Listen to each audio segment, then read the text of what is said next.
Assalamualaikum warahmatullahi wabarakatuh. Jumpa lagi bersama saya Ihsan Kurnia. Oke, teman-teman di sini ada nggak yang suka nonton video-videonya Mas Mardigu Wowik ya di Instagram atau di YouTube? Atau bagi Anda yang belum tahu, Anda bisa googling atau search di YouTube Mardigu Wowik.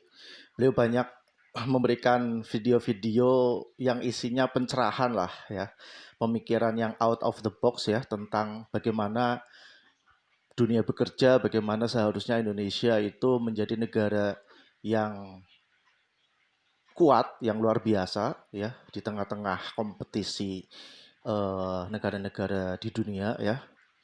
Beliau punya beberapa teori lah, modern monetary theory misalkan, atau banyaklah yang beliau beliau tawarkan ya. Dan kita kalau menikmati video-video beliau sangat menarik lah gitu kan. Tapi saya punya catatan, meskipun beliau punya muscle knowledge yang beda ya, memberikan tawaran alternatif untuk yang ditujukan kepada para penyelenggara negara ya. Tapi untuk kondisi saat ini ya, berdasarkan refleksi saya dan pengamatan saya, tampaknya masih sulit ya penyelenggara negara ini berani ya untuk melakukan perubahan-perubahan dengan cara-cara atau strategi-strategi yang dalam tanda kutip radikal ya, artinya yang tidak mainstream ya, yang sebagaimana selama ini dilakukan begitu. Jadi memang agak sulit untuk mengubah bangsa ini kalau tidak ada orang ya, menurut saya ya, kalau tidak ada orang yang memang mampu menggerakkan ya para penyelenggara negara untuk melakukan terobosan-terobosan dalam pembangunan, dalam strategi bernegara ya, strategi di tengah-tengah globalisasi. Itu kalau tidak ada yang apa ya, memiliki power untuk mempengaruhi itu, rasanya sulit ya. Jadi kalau sekedar memberikan wacana, saya pikir ya mungkin kalau menurut teori sosiologi itu Weberian ya, jadi ide memang bisa membuat perubahan, tetapi perubahannya lama ya, gitu.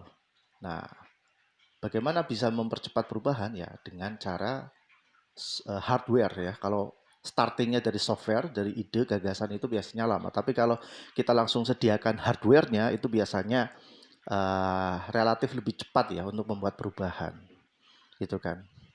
Saya sendiri secara pribadi juga punya concern terhadap persoalan bangsa ya. Bagaimana membuat Indonesia itu menjadi negara yang maju, disegani, dan menjadi leading country gitu loh. Ya kan? Nah, saya menjadikan pemikiran Mas Mardigu sebagai inspirasi buat saya, tetapi saya sebagai pribadi, saya punya langkah-langkah yang radikal ya. Saya jadi berani bermimpi untuk membuat uh, program dalam hidup saya untuk, dalam tanda kutip ya, mengambil alih Indonesia ya, untuk meng-take over Indonesia. Wah, lu udah gila, San. Iya, saya memang udah gila ya. Saya sudah gila ya. Karena saya juga agak frustrated ya dengan kondisi bangsa ini gitu kan. Jadi kalau saya tidak melakukan langkah-langkah gila ya, maka saya juga tidak bisa hidup dalam ketidakpastian. Artinya saya juga sebagai anak bangsa harus memberikan kontribusi ya yang besar terhadap bangsa ini. Gitu. Apa yang akan saya lakukan? Nah, saya sebetulnya takut ya strategi ini digunakan oleh orang lain ya untuk melakukan dalam bahasa saya men-take over Indonesia ya, untuk mengambil alih Indonesia. Saya mau melakukan cara begini. Oke, sekarang saya mau tanya kepada Anda ya. Kira-kira ya penyelenggara negara ini ya yang menentukan arah kemana Indonesia ini akan berlayar ya, posisi-posisi apa yang paling strategis ya, posisi strategis apa saja yang paling penting untuk apa ya untuk mengarahkan Indonesia mau dibawa kemana. Ya, menurut saya ada dua sektor yang paling penting ya. Pertama adalah sektor ekonomi, yang kedua adalah sektor pendidikan. Nah, sektor ekonomi itu terdiri dari dua bagian ya, yang keduanya harus sama-sama berjalan secara harmonis ya, yaitu moneter dan fiskal ya. Jadi kalau ditanya, terus posisi dalam penyelenggara negara itu posisi apa yang mewakili itu dan yang paling punya kekuasaan untuk mengendalikan hal itu? Ya jawaban saya tentu Kementerian Keuangan dan Gubernur Bank Indonesia ya. Jadi dua jabatan publik itu yang paling penting. Kemudian yang ketiga adalah Menteri Pendidikan. Kalau kita sudah mampu menguasai pendidikan, maka kita akan dapat membuat perubahan. Jadi hardware dan softwarenya itu harus dikuasai bersama-sama gitu. Jadi kesimpulan saya adalah kalau kita mau menguasai Indonesia dalam tanda kutip ya, mau mengambil alih Indonesia, maka kita harus menjadi Menteri Keuangan, Menkyu, Gubernur Bank Indonesia, dan Menteri Pendidikan. Oke, ada tiga posisi yang paling strategis menurut saya. Ya, meskipun kementerian yang lainnya juga penting, tetapi tiga posisi ini adalah yang paling strategis berhubungan dengan ekonomi dan pendidikan. Ya, apa yang akan saya lakukan? Saya punya program dalam hidup saya di usia saya yang 40 tahun. Ya, by the way saya sekarang usia 34 tahun. Usia 30 tahun ya, 4 tahun yang lalu saya pernah diajak untuk masuk ke pemerintahan sebentar. Ya, jadi saya sedikit banyak pernah melihat bagaimana penyelenggara ini bekerja dari dalam begitu ya. Meskipun sebagian besar saya mengamatinya dari luar, tetapi saya pernah merasakan di dalam. Begitu. Jadi saya tahu apa persoalannya dan apa kebutuhannya. Nah, di usia 40 tahun, kenapa saya memilih usia 40 tahun? Karena itu adalah starting point ya. Jadi kata orang ya hidup yang sebenarnya itu dimulai start from 40 ya, dari usia 40 tahun. Kalau sekarang saya masih berorientasi pada pribadi ya, pengembangan pribadi. Di usia 40 tahun saya akan mulai mendedikasikan diri saya untuk membangun bangsa. Apa yang akan saya lakukan di umur 40 tahun? Saya akan keliling dan meriset 3 perguruan tinggi terbaik di Indonesia. UI, ITB, dan UGM. Kalau teman-teman tahu, hampir semua pejabat-pejabat ya, orang-orang yang menduduki posisi strategis di bangsa ini, di negara ini, itu dari 3 perguruan tinggi itu. Ya. Saya akan riset dengan cermat, dengan sangat cermat 3 perguruan tinggi itu. Saya akan mencari ya masing-masing perguruan tinggi 10 mahasiswa dengan 2 kriteria. 1 kriteria dengan prestasi terbaik ya, dengan prestasi terbaik di tahun pertama ya. Jadi saya akan melakukan riset untuk mahasiswa yang sudah menjalani pendidikan selama 1 tahun ya. Kita bisa melihat IPK-nya berapa. Saya akan mencari yang terbaik, best of the best dari sisi nilai atau prestasi. Yang kedua, mencari yang termiskin. Ya. Saya tidak mau mahasiswa berprestasi tapi dia udah kaya, misalkan orang tuanya sudah mampu, tapi saya akan mencari the poorest students gitu. Jadi mahasiswa termiskin dan paling berprestasi. 10 anak ya untuk masing-masing perguruan tinggi. Sehingga saya akan menemukan 30 mahasiswa paling berprestasi dan paling miskin yang ada di 3 perguruan tinggi terbaik bangsa ini. Ya, apa yang akan saya lakukan? Saya akan kasih beasiswa dan pembinaan kepada 30 mahasiswa tersebut. Ya, taruhlah 1 bulan saya akan kasih uang beasiswa 3 juta.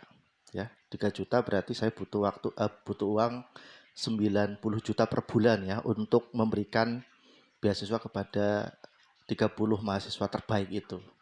Ya. Uangnya dapat dari mana?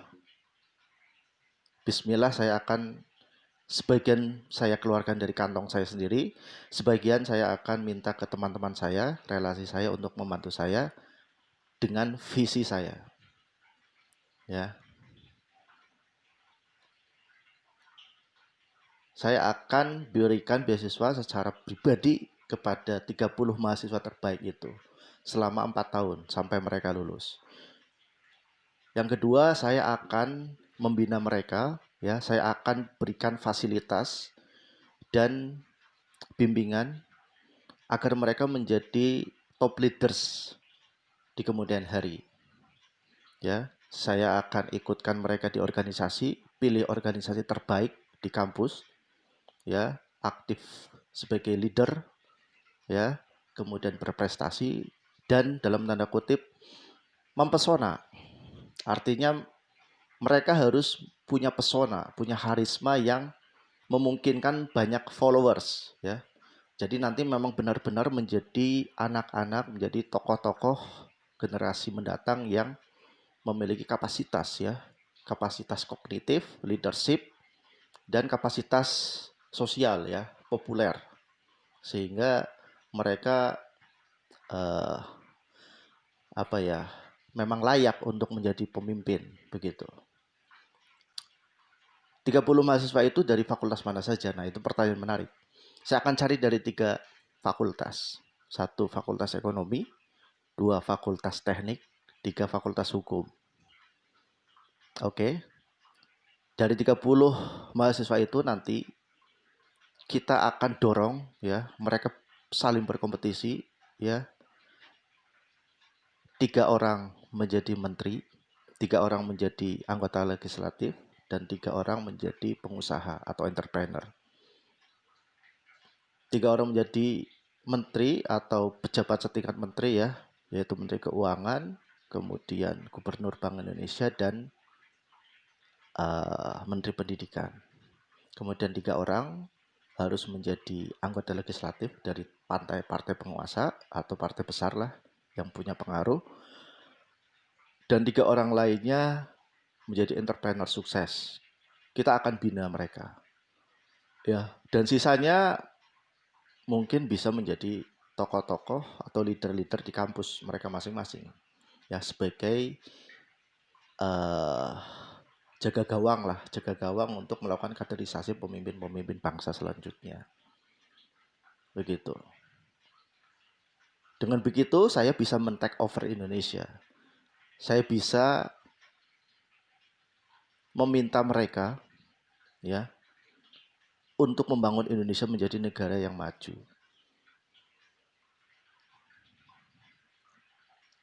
Gitu. Saya tidak